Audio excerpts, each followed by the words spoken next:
एक बार एक शिष्य ने विनम्रता पूर्वक अपने गुरुजी से पूछा, गुरुजी, कुछ लोग कहते हैं कि जीवन एक संघर्ष है, कुछ अन्य कहते हैं कि जीवन एक खेल है और कुछ जीवन को एक उत्सव की संज्ञा देते हैं।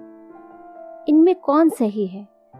गुरुजी ने तत्काल बड़े ही धैर्यपूर्वक उत्तर दिया, पुत्र, जिन्हें गुरु नहीं मिला उनके लिए जीवन एक संघर्ष है, जिन्हें गुरु मिल गया उनका जीवन एक खेल है, और जो लोग गुरु द्वारा बताए गए मार्ग पर चलने लगते हैं, मात्र वे ही जीवन को एक उत्सव का नाम देने का साहस जुटा पाते हैं। यह उत्तर सुनने के बाद भी शिष्य पूरी तरह से संतुष्ट न था। गुरुजी को इसका आभास हो गया। वे कहने लगे, लो तुम्हें इसी संदर्भ में एक कहानी सुनाता हूँ। ध्यान से सुनोगे तो स्वयं ही अपने प्रश्नों का उत्तर पा सकोगे। उन्होंने जो कहानी सुनाई वह इस प्रकार थी। एक बार की बात है कि किसी गुरुकुल में 3 शिष्यों ने अपना अध्ययन संपूर्ण करने पर अपने गुरुजी से यह बताने के लिए विनती की कि उन्हें गुरु दक्षिणा में उनसे क्या चाहिए।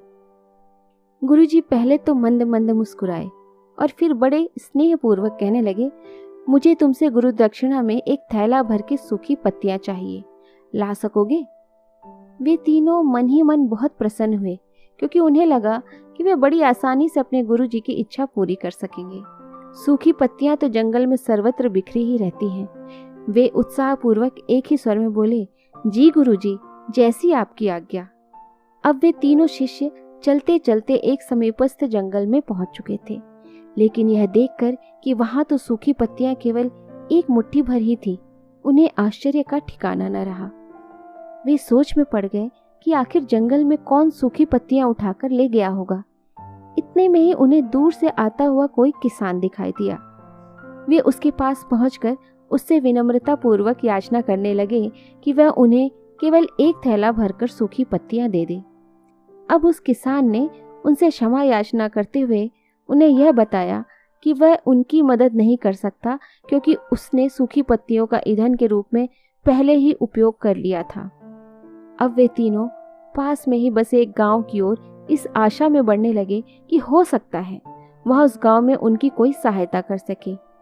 वहां पहुंचकर उन्होंने एक व्यापारी को देखा तो बड़ी उम्मीद से उसे एक थैला भर सूखी पत्तियां देने के लिए प्रार्थना करने लगे, लेकिन उन्हें फिर से एक बार निराशा ही हाथ आई, क्योंकि उस व्यापारी ने तो पहले ही कुछ पैसे कमाने के लिए सूखी पत्तियों के दोने बनाकर बेच दिए थे।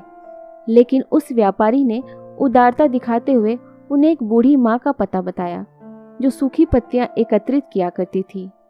पर भाग्य ने यहाँ पर भी उनका साथ न दिया, क्योंकि वह बूढ़ी माँ तो उन पत्तियों को अलग अलग करके कई प्रकार की औषधियाँ बनाया करती थी। अब निराश होकर वे तीनों खाली हाथी गुरुकुल लौट गए। गुरुजी ने उन्हें देखते ही स्नेहपूर्वक पूछा, पुत्रों, ले आए गुरु दक्षिणा? तीनों ने सर झुका लिया। गुरुजी द्वारा दोबारा पूछे जाने पर उनमें से एक शिष्य कहने लगा, गुरुदेव, हम आपकी इच्छा पूरी नहीं कर पाए। हमने सोचा कि सूखी पत्तियां तो जंगल में सर्वत्र बिखरी ही रहती होंगी, लेकिन बड़े ही आश्चर्य की बात है कि लोग उनका भी कितनी तरह से उपयोग करते हैं। गुरुजी फिर पहले की तरह मुस्कुराते हुए प्रेम पूर्वक बोले, निराश क्यों होते हो? प्रसन्न हो जाओ, और यही ज्ञान की सूखी पत्तियां भी व्यर्थ नहीं हुआ करती, बल्कि उनके भी अनेक उपयोग हुआ करते हैं। मुझे गुरु दक्षिणा के रूप में दे दो। तीनों शिष्य गुरुजी को प्रणाम करके खुशी खुशी अपने घर की ओर चले गए। वह शिष्य जो गुरुजी की कहानी एकाग्रचित्त होकर सुन रहा था, अचानक बड़े उत्साह से बोला, गुरुजी, अब मुझे अच्छी तरह से ज्ञात हो गया है कि आप क्या कहना चाहते हैं। आपका संकेत वस्तुतः इसी ओर है ना? जब सर्वत्र सुलभ सूखी पत्तियां भी निरर्थक या बेकार नहीं होती, तो फिर हम कैसे किसी भी वस्तु या व्यक्ति को छोटा और महत्वहीन मानकर उसका तिरस्कार कर सकते हैं? चींटी से लेकर हाथी तक और सुई से लेकर तलवार तक सभी का अपना अपना महत्व होता है।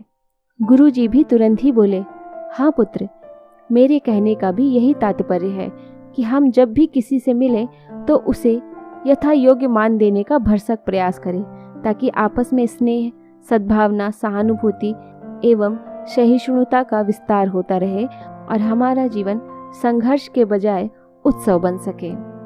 दूसरे, यदि जीवन को एक खेल ही माना जाए तो बेहतर यही होगा निर्विक्षेप, स्वस्थ एवं शांत प्रतियोगिता में ही भाग ले और अपने निष्पादन तथा निर्माण को ऊंचाई के शिखर पर ले जाने का अथक प्रयास करे।